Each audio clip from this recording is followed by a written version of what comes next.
Hello everyone, hope you're doing well. It is time to have a look at the update trailer for the last major update of War Thunder of 2024.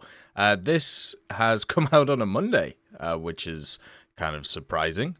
Usually these things come out Thursdays or a little bit later on in the week, but they're probably trying to get stuff out before Christmas, so it's kind of cool to have a look at it. If you want to have a look at it yourself, I'll leave a link to it in the description. There are certain parts of this which are amazing and really should be seen with the music on. Unfortunately, I can't play music because of copyright stuff, so yeah, make sure to check it out yourself. Also, if you enjoy the content, make sure to subscribe to the channel, make sure to like the video, and let's get into it. Obviously, with War Thunder this year, the major focus, I feel like, maybe even the last few years, has been aircraft, and Storm Warning is no different to this. Basically, there is a lot of aircraft in this trailer, and also there is a few other ground vehicles from other places.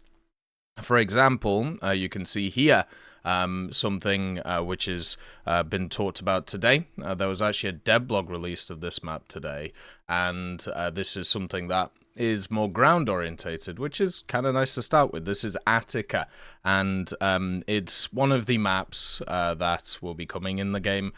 This update, it's basically like a 3-lane map, but it looks absolutely beautiful.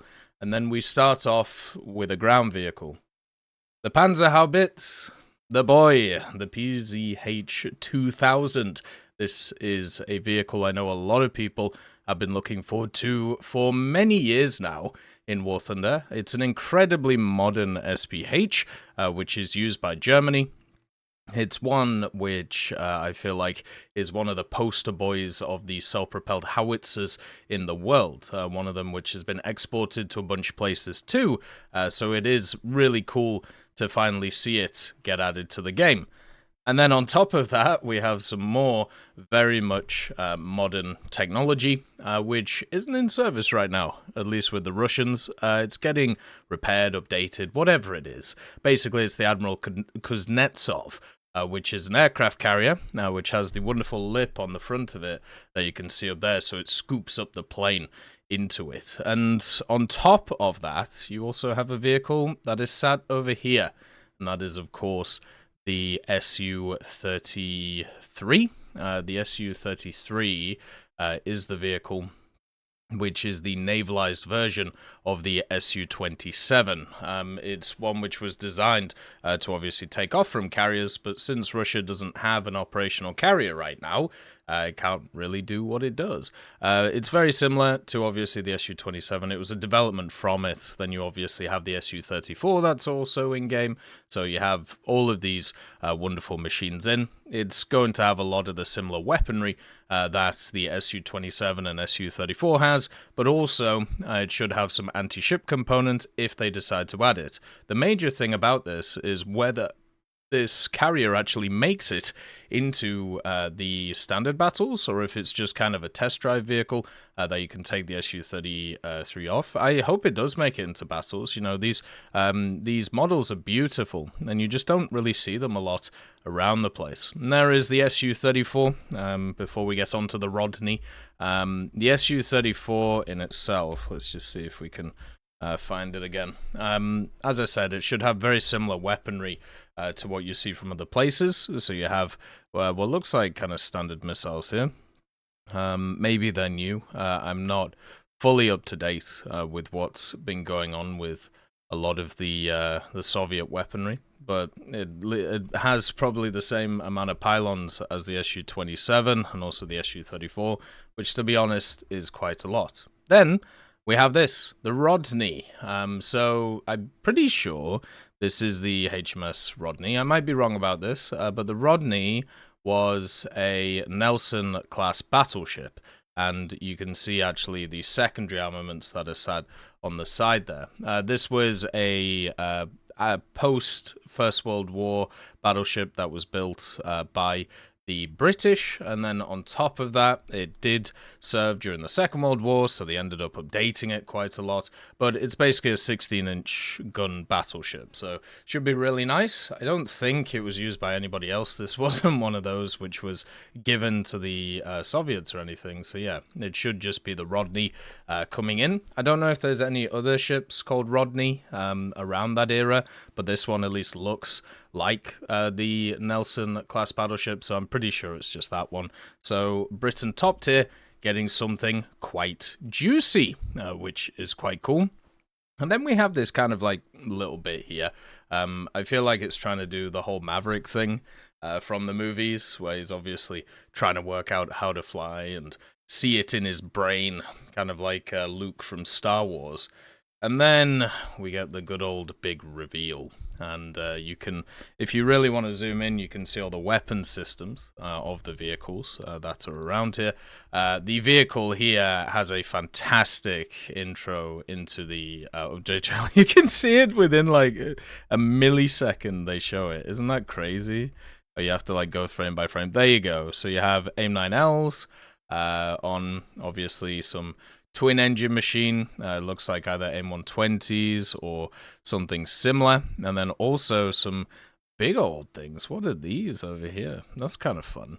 And then you have the SPAA coming in, just annihilating our boy, so he has to stay away from it. And this is the new thing. So a lot of these, let's call them Eastern AA systems, to me look exactly the same. Now, there was a leak for a Chinese HQ-17. Right, there is a wheeled version and there's a tracked version of it. This could be that. It also could be the Tor M1 or the M2. The Gaijin did say in the past, when the Tor was added to the Chinese tech tree, that there was going to be a Russian version which would be added later on. So it could be this vehicle. I'm sure there are people who understand more about the intricacies of these different vehicles. It could also just be a completely different one from another nation, but when I look at this, those are the two that spring to mind, the HQ-17 or the Tor. Now, as I said, could easily be another missile machine, but the main thing is one of the nations in the game, probably China or Russia, is getting a new SPAA at their top tier, which, if you go by what the Q&A said, is really needed, and hopefully we see a big expansion of them over time. There's a new RWR there, or a new threat seeker. I don't know if you want to class it as that, but you can see it here. The SA-15 is the missile that it fires, so you can probably work out what the vehicle is from there. And then, of course, him working out how to do it. Fully digital cockpit stuff as well just seems kind of nuts to me. Which that's something that we are getting to at some point in War Thunder, and it's kind of nearly there. Here's the Su-33, by the way, with all the crazy air-to-air ordnance it has. I believe these are, what, R-27s, and then they might even be R-77s, but then you have the R-73s on the side. So the Su-33 is going to be a air-to-air capable vehicle. It's going to be an air-to-ground capable vehicle, very similar to some of the other ones that we've had in the game recently, Su-34, and of course the F-15E. So it's just adding on to that type of vehicle, which is very much a good multi-role one in the sky. And then we get the reveal. That's right. It is, of course, the Eurofighters.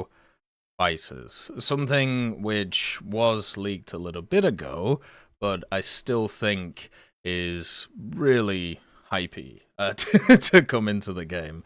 You can see here all the different pylons which this thing can carry. I believe there's some bomb ones which are here. It also seems to have some dual racks, maybe for some missiles, and then another one on the end. It's got some bomb racks on the center.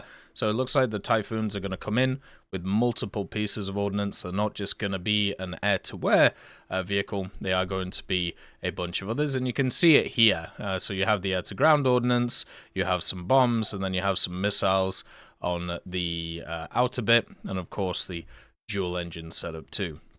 The Eurofighter is one of those vehicles which I feel many people have been looking forward to for an incredibly long time in War Thunder, even to a point where Gaijin have said themselves, here you go, by the way, the guided dumb bombs. But then these look like the Brimstones. Then also have some AIM-120s and AIM-9L/Ms, I'm guessing, with that Seeker head being brown. There's also a poor ZTZ just getting itself nuked here. I don't know whether... Well, this one is the 99, I believe. But I don't know whether we're getting a new version. It did get updated recently, so maybe they're just trying to show it off, but it just seems kind of weird blowing it up. This is also the Campania map, by the way. The map which got remodeled a few years ago. I don't think it's called Wait, is it Campania? It's the Italian coastal map. Sorry, I think Campania might be a different name for it. But yeah, it's the one we already have in game, so nothing really new there. Then you got the Su-33s, the beautiful winter effects. So this vehicle, now I might be wrong, but I'm pretty sure this is the M44. This is a American SPH, which was made post Second World War, and it was farmed out to a bunch of different nations. The leaks actually said it was for Japan, but as you may have seen from the side of this vehicle, it's actually a Italian vehicle. So maybe the M44 is going to come in for a bunch of different nations. There you go. There's the Italian flag, because it was exported pretty heavily, and you can see the Italian crew members here too. So more SPHs coming to the midterm. It's not just the good old Panzer Haubitz. And there you have the big old broadside, by the way. Isn't that crazy? God damn. Triple turrets on the front of this, which is just nuts. And this signifies the Nelson class. So the HMS Rodney looks like it is that one specifically. The way that the Nelson classes are built, and a few other ships, I think about the Dunkirk, right? The Dunkirk is very similar to this. All of the main turrets of it are built on the front of it, or, you know, basically built on one side of it. So everything is in that area. And you can also see that you have one turret above the rest, so no matter what happens, you can always get two guns on the target. But it's really cool to see this. I'm very happy that in War Thunder we finally have what I class as like the unbalanced ships, where they don't have the guns just all over the ship. Instead, they have them concentrated in one area, because for me, they're some of the most beautiful ships to look at, and also just the physics behind balancing out the different areas of the ships I just find fascinating. So you'll get a big old salvo of 9 16-inch guns here, just firing on the enemy. Then you have, once again, the Eurofighter Typhoons. You could analyze all of the different munitions. Mainly, actually, no, this isn't the Eurofighter Typhoon, is it? This is the French boy. My bad. As you can see, it's the Rafale, or what I like to call it, the Raphael, because it's just much easier to say. So this is another vehicle which is going to be very much a multi-role vehicle at the high echelons of the game. It's going to be incredibly powerful. I would say, like, it's another vehicle which at least has some uniqueness to it. One of the problems that we have in War Thunder, and also just general military stuff nowadays, is all of the vehicles are the same. Like, all of the nations use the same vehicles. And it's really cool that France has actually kept up their own industries, so they produce their own stuff that they use, and that's really cool. So this is coming alongside the Eurofighters, and also, of course, all of the American stuff that we've had the last few years. So this should be unique compared to the Eurofighter, and then also it has access to a few of the features. You can see here the HMD on the Rafale actually has some new features to it, so I'm guessing this can like tell enemies or tell allies based on who you're looking at. And then also you can see the targeting pod, you can see the fuel tanks, also some guided munitions, and some active radar homing missiles. So once again, just vehicles that can do everything. And then you got the good old Panzer Haubitz squadron over here. The I've always found it crazy looking at the Su-27, Su-33, 34 series, with the way that they have their missiles set up in the center here. And also the fact that external fuel tanks is not a huge thing for the Russians. Instead, they just have massive fuel like built into them, which is why their planes are huge. It's really interesting how Like you look at like the F-15 where you have like the external fuel tanks or the extra fuel tanks on the side, so then they like mount weaponry to that. Whereas with the Su-33s and 34s, they just mount them straight to the kind of fuselage itself. And you can see here, so you have 4 IR missiles, and then the rest are basically the semis or the actives. Exactly the same setup as what we already have in the game. So the Russians get the most missiles. The only question is, are they the best missiles? And the answer is no. And that's also something that was confirmed the other day. This is really cool in the game, by the way, but we already have this on the tour. I'm wondering if they have a new animation, though, because it does look really cool the way that that's set up. And the only thing, I suppose, that is worth looking at in general is, first of all, we have the good old boosted missile/bomb stuff again. So, rockets.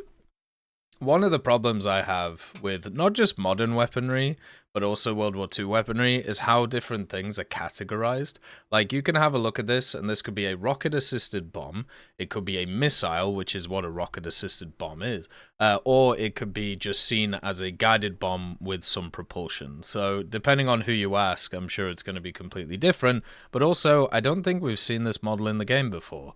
So, with this being added, I wonder if we're also going to see the return of the Grom, which is, of course, the rocket-assisted bomb/missile, and because this will probably work very similarly, kind of like how we have for the tram in the game. We have is it the Skipper missile or the Skipper bomb, which is the rocket-assisted bomb too. So yeah, we have more standoff munitions and probably quite a lot of them for these vehicles, but generally you're looking at some absolutely fantastic vehicles. And as I said, the trailer itself really focused around air, which, as I said, isn't a surprise. And the beauty of a lot of these models is just insane to see. There's also a German Eurofighter here. So we have the French Rafale, we have a German Eurofighter. We also have access to a few other Eurofighters, which I believe are coming in. Right now, that's been leaked. Italy, Germany, and also Britain will get their Typhoons. And yeah, the only thing is there's no World War II vehicles in here apart from the Nelson class, which is right here, the good old Rodney. But overall, I still think it's a fantastic trailer. And one of the things I will say about this, the audio or the music that lines up with it is just amazing. Would have been nice to see a few more naval vehicles, since we've only seen one, and probably a few more ground vehicles too, because obviously we only see like 1 or 2 here. But the ones that we see are fantastic. I generally like my trailers to have more vehicles in it, and this one is very similar to some of the other ones that we've had over the years, which are the December update, very focused around aviation. And that's what is here. So storm warning is coming. Look forward to this week. It's going to be a busy one. It's going to be quite fun indeed. So as always, I hope you have a wonderful day. I'll see you next time.